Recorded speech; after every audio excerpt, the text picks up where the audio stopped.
മക്കളോ അസ്സലാമു അലൈക്കും. മക്കളോ നമുക്ക് ചെറിയൊരു പാടെടുക്കാം. നിങ്ങൾ റെഡി അല്ലേ? 10ാമത്തെ പാടേക്ക് താരീഖിലെ 10ാമത്തെ പാഠം. നിങ്ങൾ മദ്രസയിലൊക്കെ കേട്ടായിരിക്കും അല്ലേ? തൊബൂക്ക് യുദ്ധം അല്ലേ? തൊബൂക്ക് യുദ്ധം എന്ന് പറയാൻ പറ്റൂല അല്ലേ?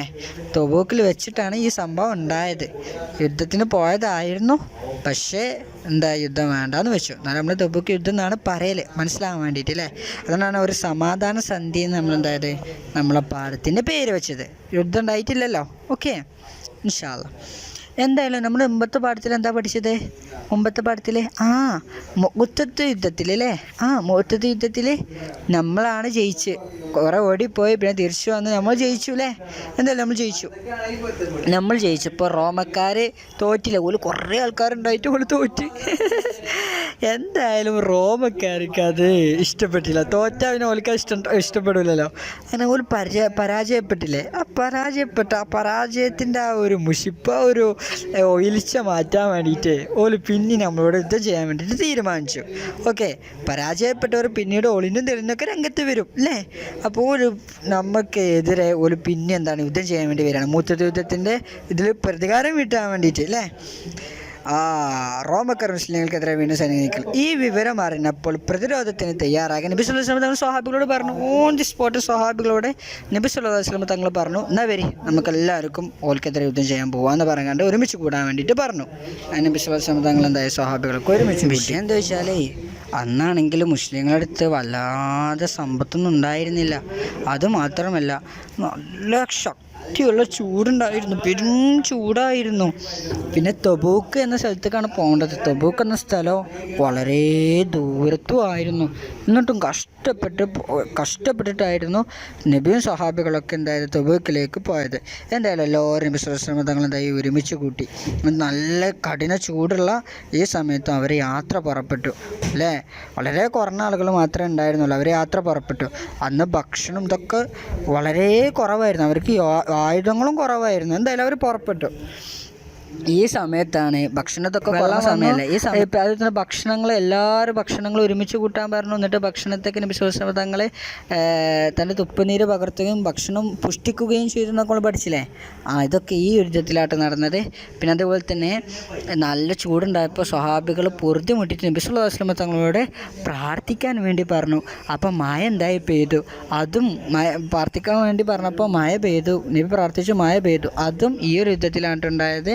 നബി സല്ലല്ലാഹു അലൈഹി വസല്ലം തങ്ങളുടെ ഒരുപാട് മോചിതത്തുകൾ ഈ യുദ്ധത്തിൽ ഉണ്ടായിട്ടുണ്ട്. എന്തായാലും അവർ തബൂക്കിലേക്ക് പോവുകയാണ്.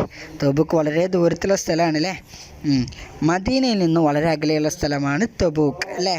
എന്നാൽ തബൂക്കിലേക്ക് അവർ പോകുന്ന വഴിയെ അവരിങ്ങനെ തബൂക്കിലേക്ക് പോണ വഴിക്ക് ഹിജർ എന്ന സ്ഥലത്തെത്തി. എന്താ ഹിജർ എന്ന സ്ഥലത്തിൻ്റെ പ്രത്യേകത? നമ്മുടെ സമൂദ് ഗോത്രക്കാരെ ശിക്ഷിക്കപ്പെട്ട സ്ഥലമാണ് ഹിജർ എന്ന സ്ഥലം. സമൂദ് ഗോത്രക്കാരാരാ? നമ്മുടെ സോലിഹ് നബിൻ്റെ ഗോത്രം ഉണ്ടല്ലോ, സമൂദ് ഗോത്രം. അതാണ് കേട്ടോ. സോലിഹ് എന്താ സമൂദ് ഗോത്രക്കാരുടെ പ്രത്യേകത?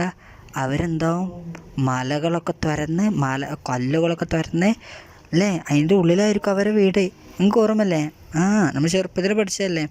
അവരുടെ വീടും ഇതൊക്കെ കാര്യങ്ങളൊക്കെ അവർ കല്ലുകളൊക്കെ തുറന്നിട്ടായിരുന്നു. അവർക്ക് കല്ലൊക്കെ മണ്ണ് പോലെയായിരുന്നു, പാറകളൊക്കെ മണ്ണ് പോലെയായിരുന്നു. അവർക്ക് ഇഷ്ടമുള്ള രൂപത്തിൽ ഓരോ കൈകൾക്ക് കൊണ്ട് ആക്കാൻ കഴിയുമായിരുന്നു സമൂദ് ഗോത്രക്കാർ, സോലിഹ് നബിൻ്റെ സമൂദ് ഗോത്രക്കാർ.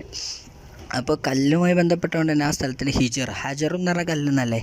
അപ്പോൾ ഹിജർ കണ്ട. അപ്പോൾ ഹിജർ എന്ന സ്ഥലത്തെത്തിയപ്പോൾ നബി സല്ലല്ലാഹു അലൈഹി വസല്ലം തങ്ങൾ മുഖം മറച്ചുകൊണ്ടാണ് അവിടുന്ന് പോയത്. മുഖം ഇങ്ങനെ മറച്ചിട്ടാണ് അതിലൂടെ പാസ് ചെയ്തത്. മാത്രമല്ല നബി പറഞ്ഞു, അവിടുത്തെ ഒരു വെള്ളം ഒന്നും ആരും കുടിക്കരുതെന്ന് പറയുകയും ചെയ്തു. കണ്ടോ? കാരണം അള്ളാഹിൻ്റെ ശിക്ഷ ഇറങ്ങിയ സ്ഥലമാണ്. സമൂദ് ഗോത്രക്കാരെ അള്ളാഹ് നശിപ്പിച്ച സ്ഥലമാണ്. സമൂദ് ഗോത്രക്കാർ സോലിഹ് നബിനെ വിശ്വസിച്ചില്ലല്ലോ, ഓരോ ഒട്ടകത്തെ കൊന്നില്ലേ? അതുകൊണ്ടല്ലേ അപ്പോൾ അള്ളാഹിൻ്റെ ശിക്ഷ ഇറങ്ങിയത്. അപ്പോൾ നിങ്ങളെന്തായാലും അവിടെ നിന്ന് ഒരു വെള്ളം ഒന്നും കുടിക്കരുതെന്ന് മാത്രമല്ല, നബി സല്ലല്ലാഹു അലൈഹി വസല്ലം തങ്ങൾ അവിടേക്ക് നോക്കാതെ അടിയിലേക്ക് ഇങ്ങനെ തല താഴ്ത്തി മുഖം മറച്ചുകൊണ്ടാണ് അതിലൂടെ പാസ് ചെയ്തത്. അങ്ങനെ അവർ തബൂക്ക് എന്ന സ്ഥലത്തെത്തി. തബൂക്കിൽ അവരെന്താണ് മറ്റേ റോമക്കാരുടെ സൈന്യം വരാൻ വേണ്ടി കാത്തിരിക്കുകയാണ്, യുദ്ധം ചെയ്യാൻ വേണ്ടിയിട്ട്. തബൂക്കിൽ അവർ പാർക്കാണ്. നബി സല്ലല്ലാഹു അലൈഹി വസല്ലം തങ്ങൾ പറഞ്ഞു, ഇന്ന് രാത്രി ഒരു കാറ്റടിക്കും, ആരും തന്നെ എണീക്കരുത്. എണീറ്റാൽ അത് നിങ്ങൾക്ക് അപകടമാണെന്നുള്ള രൂപത്തിൽ ആരും തന്നെ എണീക്കരുതെന്ന് നബി സ്വല്ലല്ലാഹു അലൈഹി വസല്ലം പറഞ്ഞിരുന്നു. അപ്പോൾ നമ്മളൊരു നേതാവ് പറഞ്ഞാൽ അത് കേൾക്കണം. എന്തായി, എല്ലാവരും കടന്നുറങ്ങി. ഒരാൾ മാത്രം എണീറ്റു. അയാളെ കാറ്റടിച്ചിട്ട് ആ കാറ്റാണ് കൊണ്ടുപോയിട്ട് അകലെയുള്ള ഒരു തൊയ്യ് പർവ്വതത്തിൻ്റെ മേളിലാണ് അയാളെ കാറ്റ് കൊണ്ടുപോയിട്ടാണ് കൊണ്ടിട്ടു. എന്താ കാരണം, നബി പറഞ്ഞ് കേൾക്കാത്തതുകൊണ്ടല്ലേ. ഇവരെല്ലാം കാറ്റടിക്കും, ആരും തന്നെ എണീക്കരുതെന്ന് പറഞ്ഞിരുന്നല്ലോ. അതാരും കേൾക്കാത്തതുകൊണ്ടല്ലേ. കേൾക്കാത്തതുകൊണ്ടല്ല അയാൾ അങ്ങനെ കാട്ടിയത്. അയാളെന്തായി, അകലെയുള്ള തൊയ്യ് പർവ്വതം നെല്ലിൻ്റെ മുകളിൽ, തൊയ്യ് പർവ്വതത്തിൻ്റെ മുകളിൽ എത്തിച്ചു ആ കാറ്റ്. എന്തായി നമ്മൾ വന്ന കാര്യം എന്തായെന്നറിയോ? റോമക്കാരിത് അറിഞ്ഞു.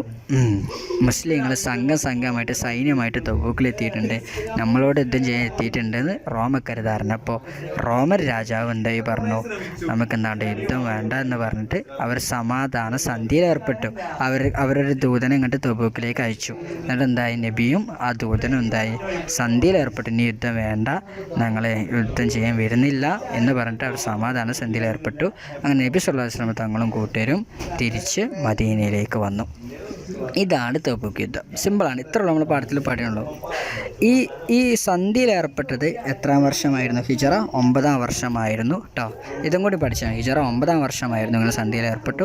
അങ്ങനെ അത് അവസാനിച്ചു. അങ്ങനെ നബി സല്ലല്ലാഹു അലൈഹി വസല്ലം കൂട്ടരൊക്കെ മദീനയിലേക്ക് തന്നെ തിരിച്ചെത്തി. ഇങ്ങനെ ഈ കഠിന ചൂടിലും തബൂക്ക് മടി കാണിച്ച കുറച്ച് 3 പേരായിട്ടുണ്ടായിരുന്നു. തബൂക്ക് യുദ്ധത്തിൽ പങ്കെടുക്കാതെ മടി കാണിച്ച കഅബ് ഇബ്നു സുബൈർ റളിയല്ലാഹുവിൻ്റെ ഒരു കഥയൊക്കെ ഉണ്ട്. അതൊക്കെ നിങ്ങൾക്ക് അറിയാം. ഇൻഷാ അല്ലാഹ് നമുക്ക് പറഞ്ഞിട്ടുണ്ട് കേട്ടോ. ഇൻഷാ അല്ലാഹ്.